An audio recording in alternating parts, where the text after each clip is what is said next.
Hello, and Hello. welcome back to Talks with Tiffany. I'm so glad that you all are able to join me. Today, I have one of my nearest and dearest friends, my dear friend, Victoria Lugo. I want to read Victoria's bio to you because she is so talented that the only way that I could make a synopsis is to read this bio. Like, she is just that amazing. So, Victoria Lugo is a multidisciplinary creator, strategist, and coach with a 20-year career in nonprofit finance and executive leadership. She's also an artist, an author, a singer, a storyteller, a mother, a wife, a sister, daughter, friend, a personal development coach. The list goes on. Victoria is passionate about living authentically and creating frameworks that help others explore personal growth and self expression. She's been married for 17 years to the love of her life, Eric.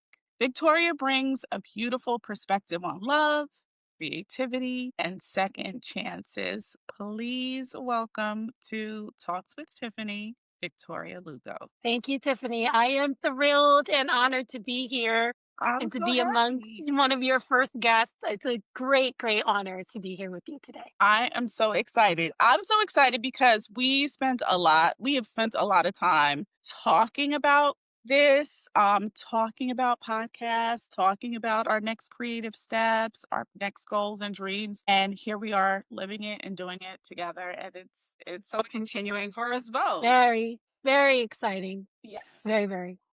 Indeed. So, Victoria would love to know, like, give us a little bit about just your background. Maybe if you want to touch on your upbringing, just tell us a little bit more about yourself. Sure. My name is Victoria. I grew up on the Lower East Side of Manhattan in the 70s. So you can do the math on that one, early 70s. So it was a little bit of a rough patch on the Lower East Side at that time, if you know anything about the history of New York and some of the more vibrant areas. And it was close to the East Village. So I was surrounded by art and music and also drugs and rats and all types of things. So a very colorful upbringing. And as a result, it was a time when a lot of people that were the age that my parents were experimenting with drugs and alcohol and things like that. So I grew up in a home that was touched by those things. It was, needless to say, a little bit of a rough start. And then I was married very young. I was just turning 20 when I got married. And I think that was a way of me trying to find a safe place to land. You know, marrying young, you sometimes you don't know what you're getting into. Right. So we're going to talk a little bit about that today and second chances around relationship. And so that first one didn't really work out too well. I'll say that. I married a man that was a lot older than I was. And so you can imagine how that went. But I think what I was looking for was a safe place to be myself and to grow into relationship. But what I found was that I had kind of recreated this very similar situation to the one that I'd grown up in. And that kind of chaotic environment was something that I was used to. And I think that people can relate to that, finding relationships that are similar to the ones that you grow up with. Absolutely. Um, but needless to say, I left that relationship and found the love of my life in Eric Lugo, who I am currently married to. And we have spent the last 17 years on this incredible adventure of love and learning about who we want to be and who we are and creating. We're very creative people, so we spend a lot of time making art. He's an artist as well, playing games. We love to do video games and also board games. We have about a crazy collection of over 100 board games in our home. And it's just been a wonderful ride. I have two beautiful children, Angelina and Ezra, that I cherish and am very happy to be close to them now. I had recently moved to Florida not that long ago and moved back to the Northeast. So I'm like very, very excited to be with them now. But that's a little bit of who I am. That I absolutely love that. So, Victoria, thank you for giving us a little bit about yourself. I love that. So, you touched on being married before. And as we know, divorce can feel like a breaking point for so many people. I've been divorced, and so I can say personally, it feels like a breaking point for me. So I I would love to know, like, if you could tell us a little bit about the early days of you deciding. Let's start with how you start deciding that you need to be away from this man and that you get a divorce. How do you start with that? Okay, so I think that I had part of it was I was in church. So because of my church upbringing, divorcing was very complicated, if you Mhm. can imagine. And so I didn't come to that idea easily, or it took a lot to make the decision to get a divorce. And we went through a lot of counseling and tried very many things, lots of prayer, lots of fasting, all of those things. So let me ask Counseling, yeah. So let me ask you, was it like you considered maybe this could work, this marriage could work? Or was I it that think you that have a definitive answer, like, you know for sure this is not gonna work? I knew for sure that it was not going to work, Mhm. but it took a long time for me to build up whatever courage it was that I needed to voice that Yeah. and to make that known to the people that I loved and to the people that were my support system. Because at that time, everything in my life was about church. I was in the choir, I was directing the choir Mhm, and the mhm. the youth choir. I was very immersed in church lifestyle. And at the same time, I was very clear that the relationship that I was in was not a safe place for me. It Mm. wasn't a place where I was going to be able to thrive So and be myself. how early into your relationship did you how early on did you notice this? When did you realize that this wasn't gonna work? Unfortunately, it was very, very early. Mm. At the end of the day, I was technically married for 10 years. It's a really long time for a relationship that wasn't really working out. Mhm. And in the first year, I could tell that it was going to be a real struggle for us to find common ground. There were some serious issues around control. And because I was so young, I didn't know the difference. And I was equating some of that to being, trying to be a good wife, trying to be the submissive wife that is in that good relationship with her husband. But at some point, when things started to, where he wasn't comfortable with me having friends, or he wasn't comfortable with me visiting Mm. family. And so that Mm. became somewhat of an emotional, controlling situation. Yeah, And those I'm are like trying to be very gracious here. But at that point, I knew that I was not going to be able to live a free life with this man. And right. in the beginning, I was willing to pray and see if God would make it different. But then I started to see some changes in the behavior of my children as well, just to like accommodate for these controlling behaviors. And then I knew that that wasn't going to work for me. That not only did I need to be free, but my kids needed to be free too. And they enjoy a wonderful relationship with him now. And I think because of that distance, they're able to do so. I love that. I love that they enjoy a better relationship with him now. I wanna go back a little bit to the controlling piece. So I Sure. think that is like the textbook definition when a one partner tries to keep the other partner away from their friends and their family. That is like the textbook, like that's controller 101. And Yeah. so it's really interesting that that's something that you experience. When you were experiencing it, like, did your family say anything? Did they notice? Did they comment? Or was it church all day, every day? I think that because I was so immersed in the church lifestyle, I was able to maintain social relationships in that environment. And even they were under that same kind of control, but because they were in church, and because I think that he didn't think that anybody would be okay with me leaving him in church, which was true, that was okay. But it was really important to keep that away from people that would notice. And so that's why I didn't have a very close relationship with my family.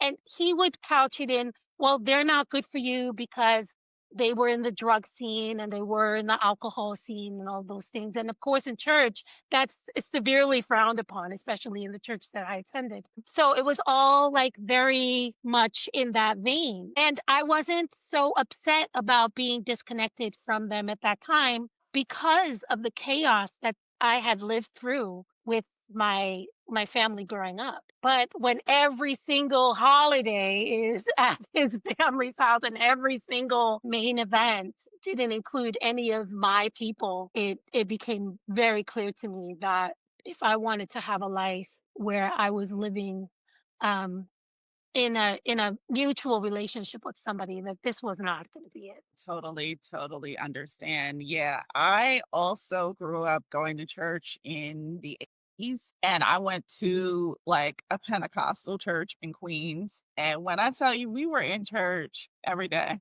All day, Sunday, every Monday, day, Tuesday, Wednesday, Sunday, every yeah, Sunday all day long, Sunday all day long, all day Sunday all day long. long. Monday, it was like the sewing circle. Tuesday was Bible school. Yep, Wednesday was prayer meeting. Thursday was choir rehearsal. Friday was youth night. Okay, maybe they didn't do anything on Saturday night.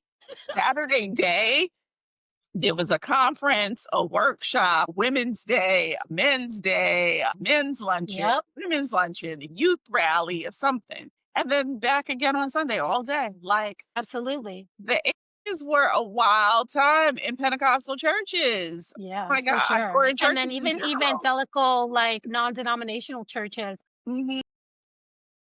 When I was married, the first time I went to a non-denominational church and it started to get really big. And so they started having like Sunday services on Saturdays as well so that they could accommodate for all the people. Right. So it's just basically in church all day long, every day. All day long, yeah, and I think that's a great you would be surprised, I think, how people are able to almost appear as if they're being social, but they really feel alone and they Yeah, really feel isolated in the church because it's almost as if you're there, but things are siloed. You can't necessarily say, hey, I'm really having a hard time in my marriage or at home.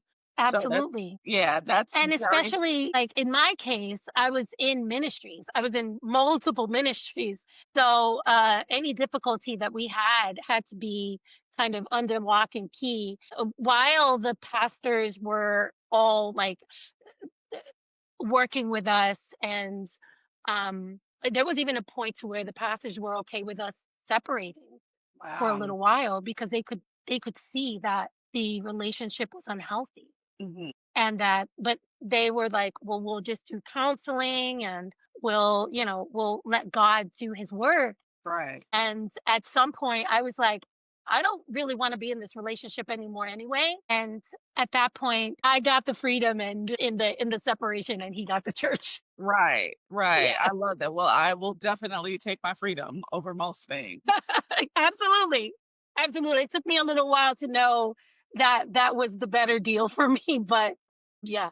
Did you have that one thing? So I say that I had like this one thing that occurred that just pushed me over the edge and I was like, "Oh yeah, no, I absolutely cannot, will not do this, not one more moment." Did you have something like I, that happen? I did. Probably similar. So I'm going to say that there were very many moments like that. And because it was the type of relationship that it was, there was a lot of just going back and seeing if it would work. So I had plenty of moments like that. But the final moment in which that happened, it was, and I think that people can probably relate to this. It was not a big, serious thing. Right. That's usually how it happens. It Yeah. was not a big serious thing. We were watching a movie and we were sitting on the couch and he wanted me to see this movie and I was really not into it. So I got up to get something and he paused the movie and was like upset that I was moving around, that controlling nature. And Mhm. I was just like, I don't want to see this. And that was Right. it. And it's like, I don't want to see this. I don't want to be here. I don't want to do this anymore. I don't want to be under this constant needing to do and be the person that you need me to be Mhm. when I don't want to watch this movie. And it was like this just moment of like full on rebellion. I was like, no, Wow. not today and not anymore. And I remember he said something to the effect of, if you, a few weeks in when I'd gone to my mom's, I went to live with my mother and with the kids. Yeah. And he said to me, if you keep this up, um, we're it might not be together. And I was like, dude, we are not We're not together. We are not together. together. I don't know what the problem was, but he just didn't get it. But like, Together. we're actually not together anymore. That is But so that funny. it was not a big deal. Mhm. But all of the things that had occurred prior to that brought me to that place of finally deciding that it was not going to be my life anymore. And it didn't end well. It was a really difficult and scary moment to do Wow. that because he was very resistant and he was not going to let me leave. But I built up the courage and I did leave. And just to say, like, for those folks that are in situations like that, having a good support system and being able to make a choice like that, it's not an easy choice. But when it's the time to do it, you do it. Yeah. Take that freedom. Yeah. Yeah. Yeah, I totally agree. I totally agree. Yeah, it's not an easy choice, and like hopefully most people are giving this a lot of thought. It was a big decision to get married, and then to choose to dissolve the marriage is an equally big decision, and It was so huge. probably even a bigger decision, really. And so it's not something that they say marriage shouldn't be entered into lightly, and divorce as well. Yeah, and it absolutely was not. Yeah. Yeah, no, I totally understand. So you mentioned your support system. So tell me a little bit about that. Tell me a little bit about like navigating this divorce with, your support system, like is what you did for yourself emotionally on. So, like I said, I got the freedom and he got the church because the church was my whole life. And because I made that choice, I actually lost a lot of my support system. Most of the people that were in my life decided to exit my life at that time. And I have to say that one of the biggest supporting people in my life ended up being my parents. And even though they had their difficulties and their flaws and our lives together growing up they weren't easy. But now Mhm. I was an adult. I was a older, late 20s at this point, and I had a little bit more understanding about why they might have made that choice. And Mhm. they so supportive of me. They took me in. They took me and my children in, Yeah. and we went and lived with them and they helped me raise them. I at the time, because of the situation that I was in, my first husband didn't really want me working and I could only work in certain places doing certain things. I had worked for a long time with my brother-in-law, his family, and that was wonderful. I loved working with them. um and I worked at the church, so at this point I had no job, and I had all my friends were like, you can't do this, you can't do this, and I was like, oh, I have to. And so my parents pulled me through, and by this point they had cleaned up their lives and they were just so wonderful. And at that time, also, my brother had just recently separated from his wife as well and went back to live at home. And Wow. I developed such a beautiful friendship with my younger brother, who, years prior, he was too young for us to really be friends. Yeah. But we developed such a beautiful friendship and relationship as a result of being home together and finding our new way in life. Love how, like sometimes our parents surprise us Yeah. because that might have been the situation where you were thinking, oh my gosh, they're, even if they let me come back and stay and bring the kids, because of course, I mean, like they're going to see those adorable grandchildren and they could not tell them no. But sometimes that doesn't necessarily mean like that they're going to support your actual decision. So I love that they did that for you. Oh yeah, It's so important. they were my rock at that time, and when I explained to them what I was living in, they were just relieved, just Mhm. really relieved that they could be that support to me and to give me a safe haven. I think that's so cool. It's interesting. Similarly, after I left my former husband and I went to live with my parents were very supportive. I didn't share with them what I had gone through. I didn't share with them Uh, what marriage was like because I was afraid. I really didn't want to skew their view of my ex-husband, and I sure. Yeah. also was clear that regardless of what was going on between he and I, at the time, he was a really good dad. He was a really, really good dad to my daughter. I had no worry about her being in his care, her being safe, her being loved and adored. He was really a very, very good dad. And so what I did was when I moved in with my parents, I didn't tell them. I didn't tell there's a lot that my parents still don't know about. Wow. Yeah, and it was a big decision. And I'm not the type of person who like I don't typically talk about what I'm gonna do for a long time before I do it. I might drop a nugget and say, I'm thinking about doing this. And then the next thing you know, I'm actually doing it. But I'm not the type of person to go on and on about what I'm going to do, about what I'm going to do, I'm going to do, I'm going to do. Yeah. I like action. I like Got it. action. So I love that. I love that this new dynamic was created between your parents and you and your children and your brother. It's so sweet. Did you find yourselves reverting to any of like your childhood antics when you came? You know, not really, not really, because we have while we were living together, and remember, I did marry very young, so I was 20 Mhm. when I got married. So he's 6 years younger than I am. So if you think about that, he wasn't at an age where we would have antics together. I was kind Okay. of like the older sister. I have older brothers and sisters as well, but they were quite older than me. My older brother, that is the closest one to me, is 6 years older than I am. Oh, And by wow. that time, they had all left the house as well.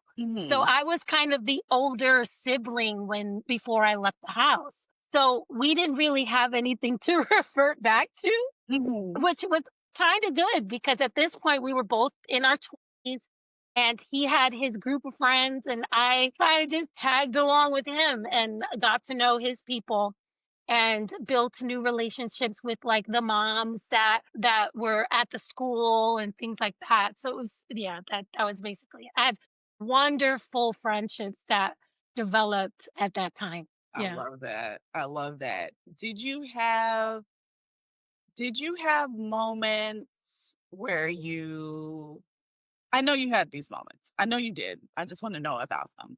But what were they? What were the moments when you doubted yourself and doubted your decision? Well, I don't think that I doubted my decision as much as I doubted myself. Mhm. I'll say that because I was pretty clear that I doubted the decision because I lost a lot of friends and it was difficult for me because they were I was basically my whole life. So I doubted that. I doubted that I could find my way in a career at 20 something years old where I had not really worked anywhere. I'd worked at a floral shop and that was wonderful. I loved being a junior florist. That was one of my favorite jobs ever. But I didn't have any real like office skills or anything like that.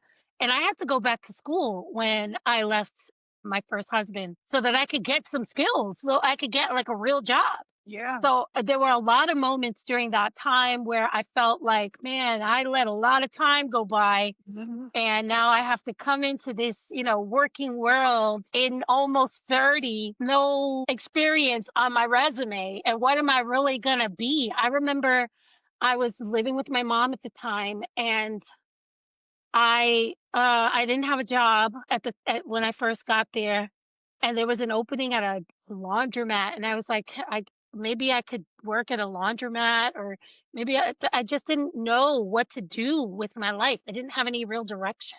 When I was younger, before I got married, I had studied. I was starting to study to be a teacher, a music teacher, and I dropped out because of some of the difficulties that I was having at home. And I never went back to that. So now I'm like, what am I going to do with my life? So those were the areas in which I was struggling to figure out like who I wanted to be when I grew up, and that lasted a really long time, to be Yeah, honest. yeah. Yeah. Did you have a moment when you were like, "Okay, this is what I'm gonna do." Yeah, yeah, and it's funny because I was watching, like, afternoon television at the time, like, shows like Jerry Springer and things like Mhm, that, mhm. and there was an ad for one of those schools that you could go to and learn how to, like, be in marketing or anything like that. It was Catherine Gibbs also. Okay, but I don't usually tell people that because it's not my proudest moment. But A then lot of people might not get the context because the Catherine Gibbs doesn't even exist it anymore. doesn't exist anymore, It it's was gone, like, thank if you goodness. didn't know, Catherine Gibbs was like a very small liberal arts school here in New York, pretty easy to get into. They had Very a lot easy of to like continuing ed programs, and so a lot of people went there. a lot of people got scammed, and I was one of them. So I was like, I have to get some kind of education. And I didn't, like my parents didn't go to college. They didn't even finish high school. So I didn't have that like path forward or they of course they wanted me to succeed. Of course they wanted me to grow in education, but they didn't have it, so they didn't give it.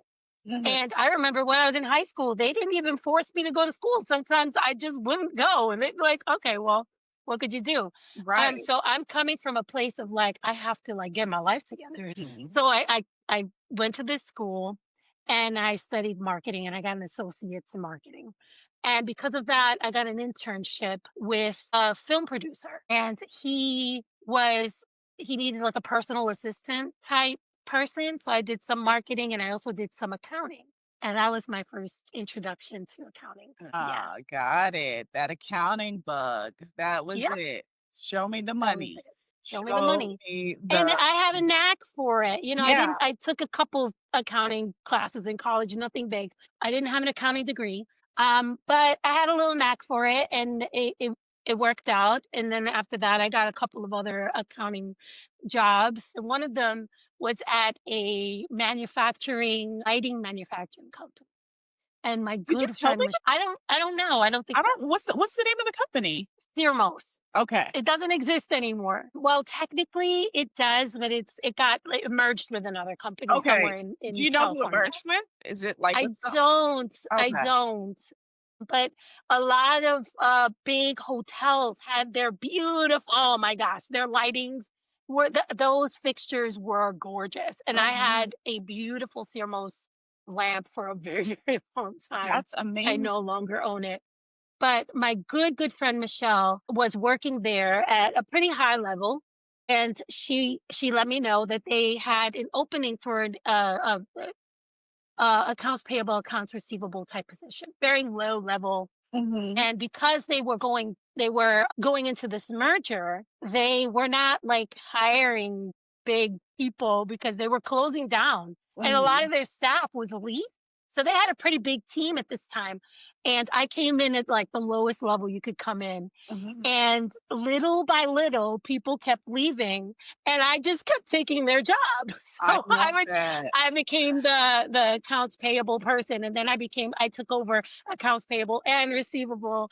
And by the end, I was at like one of the only finance people there under the CEO, because even the CFO left. Wow. And I was working directly under the CEO, who happened to be an accountant as well. And Mhm. he trained me. And I remember when I left that job because they were closing, he gave me the best recommendation. And he was like, "You were born to do accounting. Like, you are just really great and you have a real Mhm. future in this."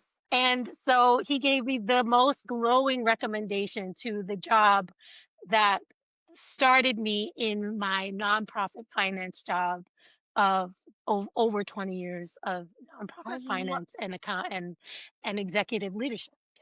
I love that. That's so interesting, and it's what's so interesting about it is that, I started like a lot of my work career working for electrical contractors. Wow. So that's why I was interested in like, well, who is this company? Because I worked in electrical contracting for about 10 years and we knew like all the big players, the little players that got eaten up by the big By the players, big that kind of players. Yeah. thing. And so that is so, so, so fascinating. And similarly, I started in accounts payable, accounts receivable, payroll. So I went in that track. Accounts You went towards the payroll, then HR, HR. this, that, right. Yeah. That And I went to the accounting side I and love HR as well. I did HR for years at Goals as well because it was all under the same umbrella as a it. small a nonprofit. Everything was under that. So I yeah, absolutely love that. I love that. It's so interesting how you can start in one, and that's why I'm so passionate about this work because you can have like a little bit of interest or knowledge in an area and it can take you on a ride. It can take you to a whole it new really can. career. It can open up like so many windows for you. Like if you're just like, it just takes a little bit of curiosity. It really does. Wow, that's so I love that. I so love that. I love that. Okay, so you were open-minded. Michelle put you on to an You incredible really did. position. Thank you, Michelle. Thank you, Michelle. All these years Good to later, have those right? good Because friends. I mean, Michelle's been a friend since childhood, so it's really good to have those friends. oh my goodness, that's good when you have a friend that could be a lifelong friend and that they can tell you, like, teach you something about who you are. Cause like Yeah, if she didn't think that it wasn't because you were her friend, it absolutely. wasn't because you were a great person, it's because she knows like your real character. Because That's we're not right. bringing someone to come work with us or work at our company. We're not making recommendations like that unless we believe that they're a solid person, unless we believe that they have integrity and character and strong values. So I love that for you Yeah, both and for your friendship. yeah, yeah. She started my career. That's amazing. That's Yeah, amazing.